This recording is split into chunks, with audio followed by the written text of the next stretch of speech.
Hello, how are you? Welcome to Trapping the Time. My name is Pablo, and today I'm going to show you the Tissot Classic Luxury, a very well made and reasonably priced Swiss that equips a Powermatic caliber with no less than 80 hours of power reserve. Is that as good as it seems?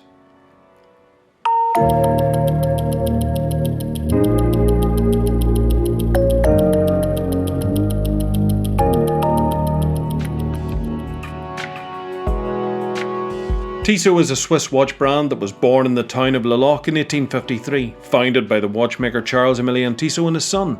It is currently owned by the Swatch Group, the world's largest producer and distributor of Swiss watches, which groups together brands such as Omega, Longines, Tissot, Breguet, Blancpain, Glace Haute Originale, Certina, Mido, Rado, Hamilton, Swatch, etc.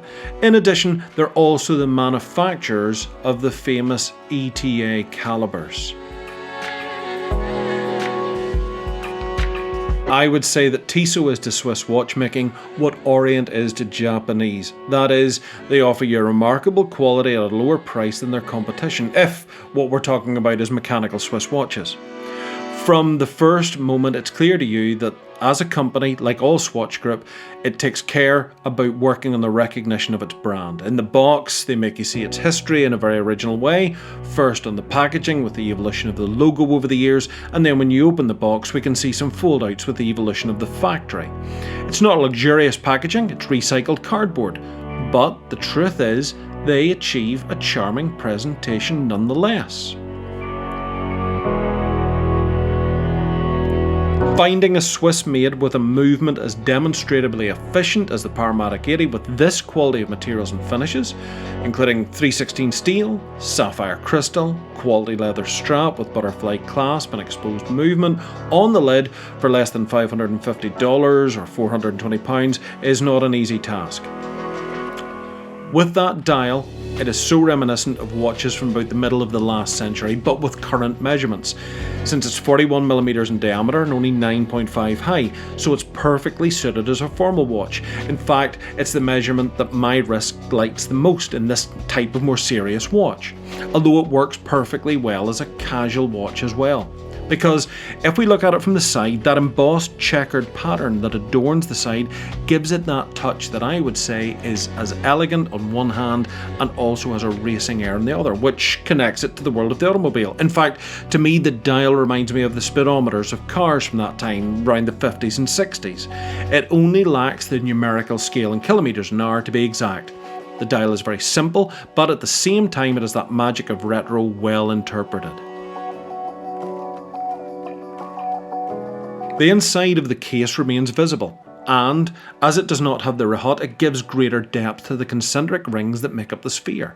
These are of different diameters and are also at different heights, which gives it a very successful look, especially when you see it live. The photos, as usual, do not do it justice, the minimalist beauty of this precious luminous dial.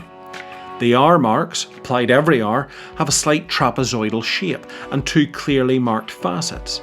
The smallest upper one touches the ring where the rest of the markers are that indicate the minutes, and they're painted here. The longest facets ascend to the second ring of the sphere that is higher.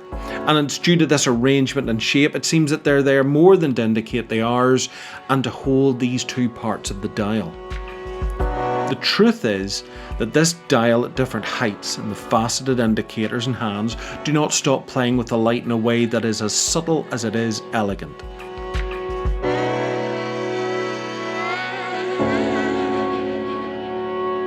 The only numbers that we see on the dial have nothing to do with the hours or minutes, as they refer to the year the brand was founded, 1853, to the type of caliber that it uses, and to the day of the month that we see on the dater. It's at the 3 o'clock position, more centred on the dial than usual, but very well integrated, having a metallic border on all sides that frames the date with elegance.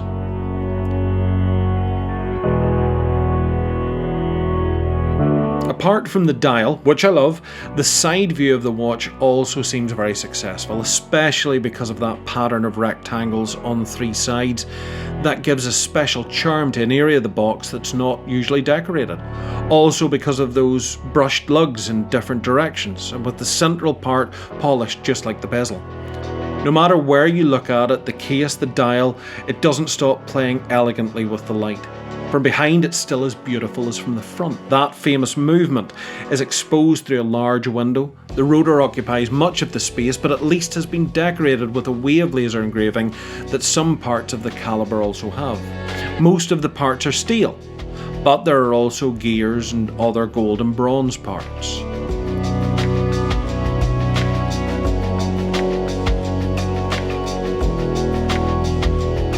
On the metal part of the lid, which is polished and shiny, we see slogans and references typical of this model. Among others, we see that it's made of stainless steel, that it's water resistant to 5 bar, and that it has a sapphire crystal. The strap is made of brown leather imitating crocodile, and it's a butterfly clasp. It's of high quality. The stitching that runs through all its sides gives it perhaps not so elegant and a more casual touch that looks good on it. All in all, it seems to me to be a watch with a minimalist retro beauty that will make those like me who like vintage designs fall in love. It's difficult to achieve more with less, and I think that is what best defines this piece. And now we're going to talk a little more about the heart of the beast, that Powermatic 80, which is actually an evolution of the famous ETA 28242 and has a curious story behind it. In 2006, the Swatch group announced that it would stop supplying ETA calibers to its competition. This caused a stir among the companies that did not have in-house movements, that is, elaborated by themselves, and the Swiss Competition Commission intervened to investigate whether ETA, as a monopolistic company, could stop supplying movements to other companies. The WEKO, German acronym of that commission, decided that there was a monopoly position and agreed with the Swatch Group to gradually reduce the supply of its calibers until 2019, giving other suppliers time to develop their production and their customers to look for alternate suppliers.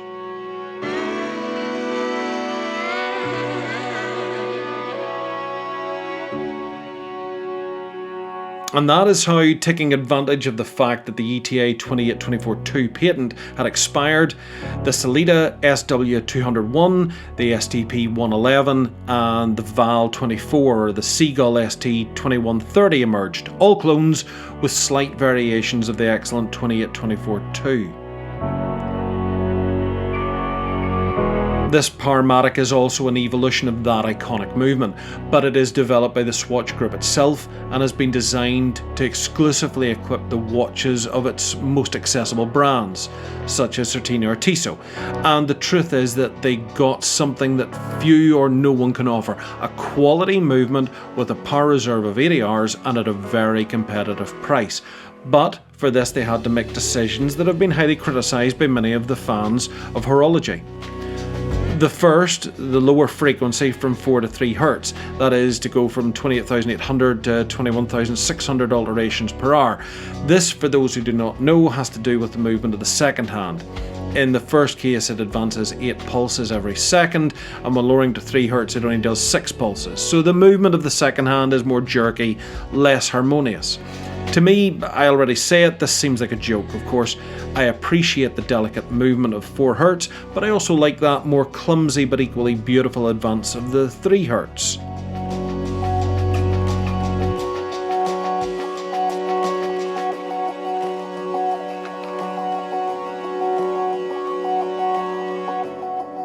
Another of the controversial decisions in this caliber was to build some parts, including the escape wheel, in polymer instead of metal or silicone commonly used.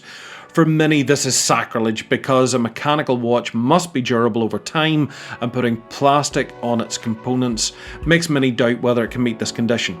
It should be noted that this use of polymers in these parts only happens in the most basic versions of this PW80. There are other versions that use brands with different names, such as Hamilton, which calls it the H10, Mito, where it's called the Caliber 80, or Rado, which they already mount the traditional exhaust. Also, the price of these watches is more traditional, that's to say they're more expensive.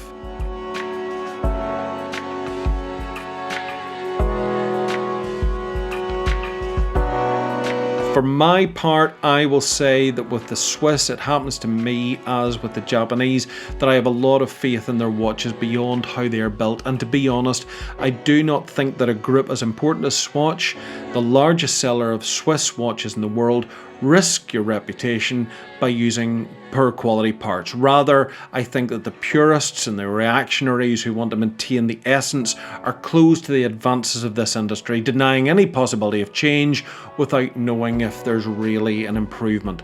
If technological development allows us to artificially produce a material as hard and resistant as usual, why not use it?